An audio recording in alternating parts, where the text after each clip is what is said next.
आपको कभी ये बात ख्याल में आई कि आपका परिवार प्रेम का शत्रु है? क्या आपको कभी ये बात ख्याल में आई आपका समाज प्रेम का शत्रु है?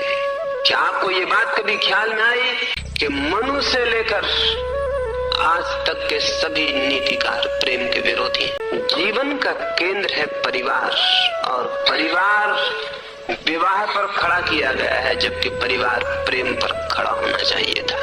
भूल हो गई, आदमी के सारे पारिवारिक विकास की बुनियादी भूल हो गई। परिवार निर्मित होना चाहिए प्रेम के केंद्र पर, और परिवार निर्मित किया जाता है विवाह के केंद्र पर। इससे ज्यादा झूठी और मिथ्या बात नहीं हो सकती। प्रेम और विवाह का क्या संबंध? प्रेम से तो विवाह निकल सकता है, लेकिन विवाह से प्रेम नहीं निकलता और नहीं निकल सकता है। इस बात को थोड़ा समझ लें तो हम आगे बढ़ सके। प्रेम परमात्मा की व्यवस्था है और विवाह आदमी की व्यवस्था है। विवाह सामाजिक संस्था है, प्रेम प्रकृति का दान। प्रेम तो प्राणों के किसी कोने में अनजाने अपरिचित पैदा होता है, और विवाह समाज कानून नियमित करता है, स्थिर करता है, बनाता है। विवाह आदमी की इजाद है और प्रेम परमात्मा का दान है। हमने सारे परिवार को विवाह के केंद्र पर खड़ा कर दिया है, प्रेम के केंद्र पर नहीं। हमने ये मान रखा है कि विवाह कर देने से दो व्यक्ति प्रेम की दुनिया में उतर जाएंगे। अद्भुत झूठी बात है, और 5000 वर्षों में भी हमको इसका ख्याल नहीं आ सका। हम अद्भुत अंधे। दो आदमियों को साथ बांध देने से प्रेम के पैदा हो जाने की कोई जरूरत नहीं है, कोई अनिवार्यता नहीं। बल्कि सच्चाई ये है कि जो लोग बंधा हुआ अनुभव करते हैं वे आपस में प्रेम कभी भी नहीं कर सकते। प्रेम का जन्म होता है स्वतंत्रता में। प्रेम का जन्म होता है स्वतंत्रता की भूमि में, जहाँ कोई बंधन नहीं है, जहाँ कोई जबरदस्ती नहीं है, जहाँ कोई कानून नहीं है। प्रेम तो व्यक्ति का अपना आत्मदान है, बंधन नहीं, जबरदस्ती नहीं, उसके पीछे कोई कानून नहीं, कोई नियम नहीं।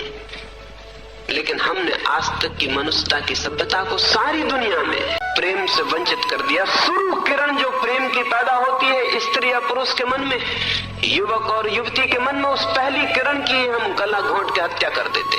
हम कहते हैं विवाह प्रेम नहीं, और फिर हम कहते हैं विवाह से प्रेम पैदा होना चाहिए। फिर जो प्रेम पैदा होता है वो बिल्कुल पैदा किया होता है, कल्टीवेटेड होता है, कोशिश से लाया गया होता है।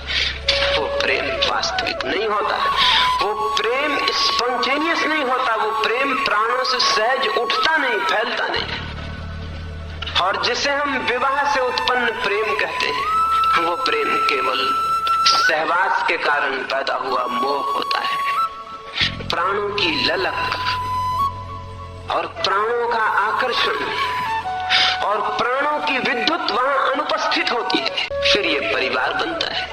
ये विवाह से पैदा हुआ परिवार, और परिवार की पवित्रताओं की कथाओं का हिसाब नहीं है, और परिवार के प्रशंसाओं का, स्तुतियों का भी कोई गणना नहीं है।